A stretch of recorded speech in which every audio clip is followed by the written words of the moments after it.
My name is Pat Doherty. We're here now on the Isle of Doagh, which is on the Inishowen Peninsula here in Donegal. Some people would call this place Doagh Island. So we're living out along the coast here. The house behind me, myself, my family, we lived in that one till 1984. And if you to come here in 1984 to this community, and this townland of Cladach, which is called, there was 8 houses, and out of 8 houses, 3 of them had slate roofs, so every house was thatched that time, except for 3 houses, and that was 1984. But things have changed from then on. It's really when Ireland became part of that European common market, had changed Ireland, that took away all the trade barriers, and for the first time allowed a wee small country, a small population, to sell to Europe and across the world. So when we lived in this house, there were 6 of us in it, my parents and 1 brother and 2 sisters. Had just had a bedroom and a kitchen. And that was in 1984, we were living like that. And what was your background? Well, my background was, we started off farming, and my father was a rabbit trapper. So what he did, he trapped rabbits, and his family exported rabbits to England during the war years, and to Dublin to 1977. So they also buyed the rabbits of other farmers, and they were exporting them and selling them. There was a train that time going round the whole of Ireland. So our train ran from Derry City through Buncrana into the town of Cairngorna. So at the beginning, that's how that opened up a whole new market, and the market at that time was rabbits. And what about then the sea, the water beside us here? What connection? Well, this area is different to other parts of Donegal or Inishowen. We're surrounded by the sea, but we don't have a pier. And the reason we don't have a pier, the water that surrounds us is called Trebega Bay, which is a treacherous water. Sandbanks, rocks, and strong currents. Across the mouth of the bay, there's a bar of sand. It's known as the bar mouth. So boats would capsize on it. So here, very little fishing done by boat. And the boat was used really to take people to church across the water to Malin. That's what the biggest use of a boat was. So people stayed on the land, and they fished off the land with big long poles like this here. This is their fishing rod. And they start to fish that around August of each year. But 2 weeks before they went fishing, there's a rule among the community. Every house on a different day would take it in their own turn. They go to the place where they fished. It had to be low tide only, with boiled potatoes. They mashed up the potatoes, and they threw the potatoes into the water. And after a few days, the fish got used to being fed. So fish gathered there at that spot every day at low tide, and they waited for you to come and feed them with potatoes. We're surrounded by the sea, yet it only worked in 2 places, and that proves to, it doesn't work everywhere. So the main place is right below where we are here today is a place called the Nose, and that's one place of fishing. The next place is about a mile or more up the bay, and up the bay things were different. The fish was very far out, but people up there did it different to us. They made up a sling, and they could land the potatoes out a long distance to the fish was, and every time they sent out the potatoes they shortened the distance, and the fish that's out in the deep water started to follow the potatoes closer to the shore. And when they got the fish close to the shore, have to keep feeding them, they stay about. Now the fish they caught are young pollock. Locally in Inishowen here, we call them pickers. You catch about a buck of them every day. They stayed only in the bay for the months of August and September.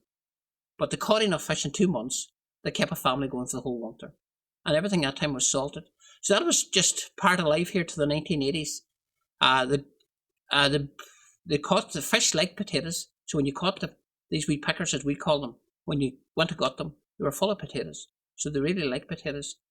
The bait they used on this fishing rod, see, it's just got a line like this here, and then you had a cork, and you dropped it out, and you sat and watched it.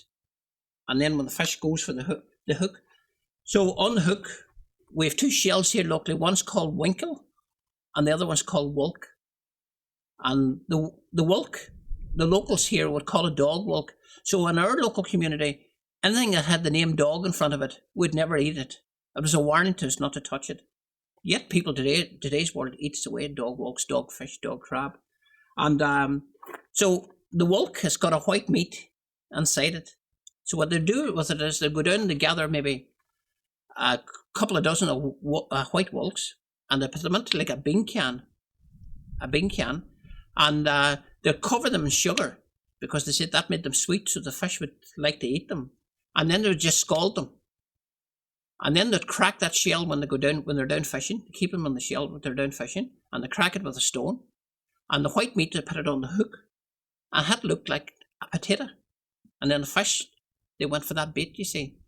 And that's it. If you scalded it too much, it would fall off the hook, and there's no use putting boiled potatoes on a hook, it washes off. And the difference between the wulk and the winkle is the winkle has got blacker meat. There's a black line of meat, black colour meat, and the winkle. If you put winkle meat on the hook, fish never went for it. They only went for the wulk because they believed that was potatoes, and that's how they caught the fish. And that continued here too, well into the 1980s. When we came from school here in the 1980s, nobody talked about playing football those days. The whole trend was when you came from school, everybody had a fishing rod, and everybody went fishing. Today, nobody fishes at all. It's all changed. But what about that now? Would there be fish there? The fish is still there. If you, more likely you still would have to feed them for this area, and you catch them. But you know, when we were going to school, at that time, you'd look out in the water, and you'd be looking out in the water for maybe 90 seconds or so, and a fish would always jump in front of you. Today in this area, I've got sons of my own who've never seen a fish jump, and that's the way how it's changed. And that time it was all splash, splash, splash. Today, rare to see a fish jump. How long, over many generations or for many centuries, as far as you know, would people here have been fishing that way? I'm not too sure about that, but you know, I thought this was unique to this area. But you know, because we have a visitor centre here, we get people from all over the world who come here. And a family came here from Russia, and they explained to me that they lived along the coast of Russia, and their grandparents always used potatoes for feeding fish, the same as us here. So today, in Britain today, no, feeding fish is called ground baiting. In Australia, it's called burley. And America it's called chumming, feeding fish. So this idea is not just unique to this area. No, it's been used all over the world. It's not, but I remember mentioning to you before, would there be a possibility that this is something that immigrants from Ireland took with them? It could have been, but like in some ways it's a bit like the carrageen moss. No, you know, carrag is an Irish word which means rock, and we'd use as a seaweed that grows on the shore here, and we'd use it especially for people with chest problems and people who are very sick in the hospice, and we call it carrageen moss. But the same seaweed is harvested in Australia, Canada, and they call it Irish moss. And the reason they call it Irish moss, they tell us, is all to do with people leaving Ireland on prison boats for the likes of Australia, or immigrating to places like Canada. And the Irish people went there, settled there, picked this off the rocks and cooked it. The native people seen how good it was, but they found it hard to say the word carrageen, so they called it Irish moss. And that's why it's called Irish moss in different parts of the world today. So, like Australia today, you may have heard of Irish cough mixture, but it's made from carrageen. But yet they call it Irish cough mixture. But besides the pollock, what else would people around here back before days gone by, what else would they have used from the sea or from the coast here for food or for fertilizer or anything? What else would they use? Well, here, you know, fertilizer was the big one here. Seaweed or fertilizer was a big thing. But no, seaweed only washes ashore out along the Atlantic coast. And when you live up a bay like we live here, very little seaweed will go up the bay. And in the past, you know, the seaweed came ashore out along the coast. And when people heard there was seaweed came ashore, everybody flocked to the beach to get the seaweed, and it caused rows in the community. So it did, because people were fighting over the seaweed. It was valuable, it was fertilizer. But so to stop people from rowing, they said that the landlords in the past made it a rule that certain days was used for certain townlands to lift the seaweed from the beach. So this area, because it's beside the beach, was given 2 days, and the whole day of a Monday and the half day of a Wednesday to lift seaweed. While further inland then, people were given the other days. So that meant everybody had a chance of getting seaweed. Further up the bay, next Malin, seaweed didn't come ashore. So what people did up there, they grew their own seaweed. And how they grew their own seaweed, when they were working their land and they found a big rock on their land, they made use of that rock. So they made up like a sleigh for buying a horse, and the older people called it a slipe. And they'd roll this rock onto the slipe, and and the horse would throw the rock out onto the beach. They planted the rock on the beach, and the seaweed, after a couple of years, will start growing on that rock.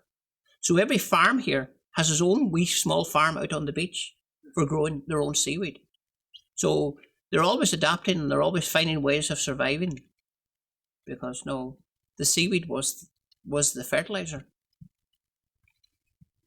You mentioned that about surviving and adapting, and that's something that you yourself and the community here has been doing. Could you maybe explain how? Well, this project here, we live on a small farm. There's very poor land on it, and it's all sand, and this is why people were using it for rabbit trapping, because rabbits thrive in sand. So when I left school, then I worked for a while in Dublin, and there was really no future in farming.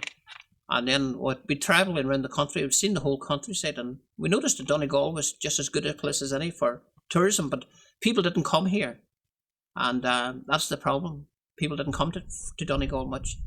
One reason was the troubles in Northern Ireland, and the other reason, maybe it was badly marketed, and people didn't see tourism as a product. The local people didn't see it. So I believed in it. I would try something different, and I came up with this idea of starting up this village, because the thatched house was there, my home house, and which we lived until 1984.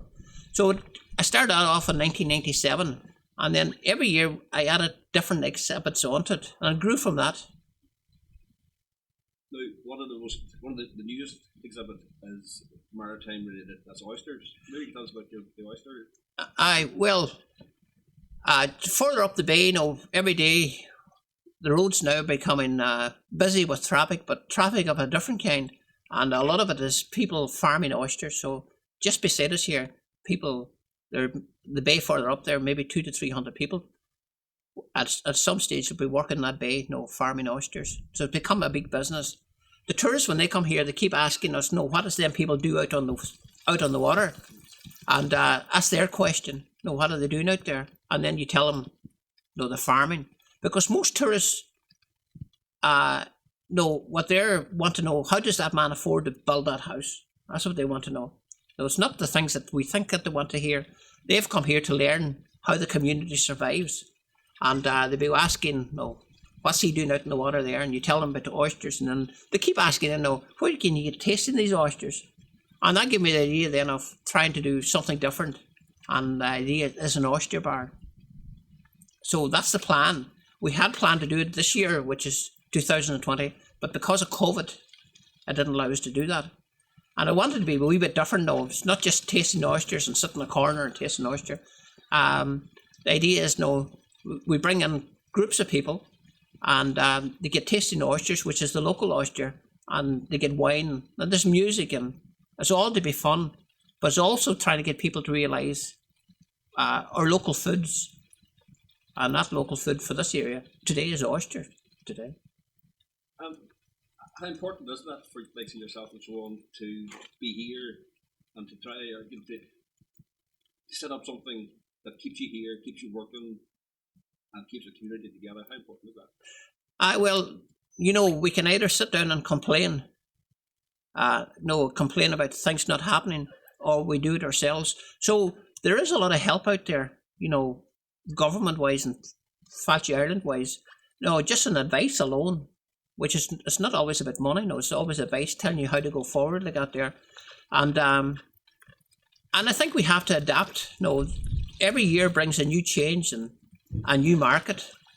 So I can see oysters being for example, in the winter time we turn this into Santa Claus, this village here, and people will come from all over Ireland to see it. And I believe the oyster idea will just be similar to that there. People, I expect, when it gets going, will travel, they'll book in, and they'll want to taste these oysters, because it'll be done in a whole different way to what anybody else is doing them in Ireland today. The story we tell in the Famine village, it's not just about the famine, it's about a family, a community surviving from the famine times right up until today. And you learn how people adapt and change their ways of living, trying to do that. So it's like the man carrying the stones out onto the beach, to the people, different ways of fishing, to the man the people now who are all growing oysters here, which is brand new to this area. Yet back in the 1800s, they farmed oysters here too. So what I'm at here now is just another way of farming. It's another way of trying to make a living. Only this time it's tourism. Farming tourists. Farming tourists, and the same as fish. You go out in your boat and you hope to catch the fish, but there's no guarantee you'll come in with them. And tourism's similar too. You open up your door in the morning, and you can't tell what's going to come in to what you've caught until the evening. And so there are a lot of similarities, but it's all survival. And if you want to survive out in a remote place like this here, you have to adapt and have to try different things to survive. And that's what people have been doing for the last hundreds of years out in remote places like this here. So in the past, people would have emigrated. There's very few people emigrating from this area today.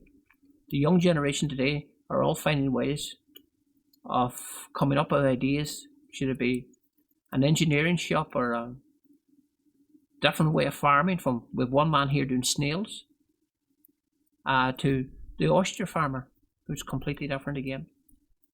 But they've all found their own wee niches in the marketplace. Last point. So it's not all negative. There's a positive. The positive would be no.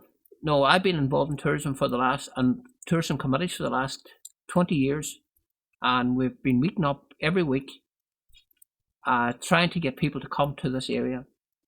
And for some reason, it never would work for us. Every year, it was always negative.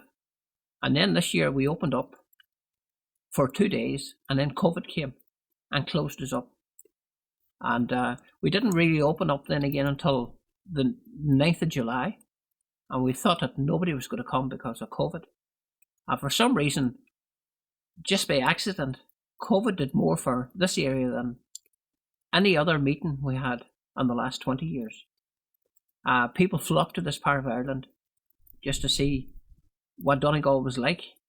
And for some reason, all these other different people came up with their own ideas to deal with tourists.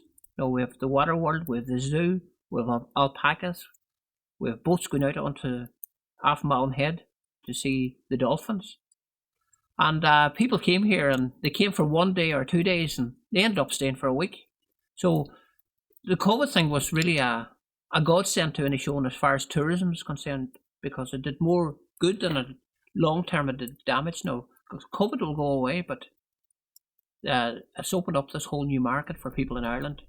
Inishowen now is a place to visit.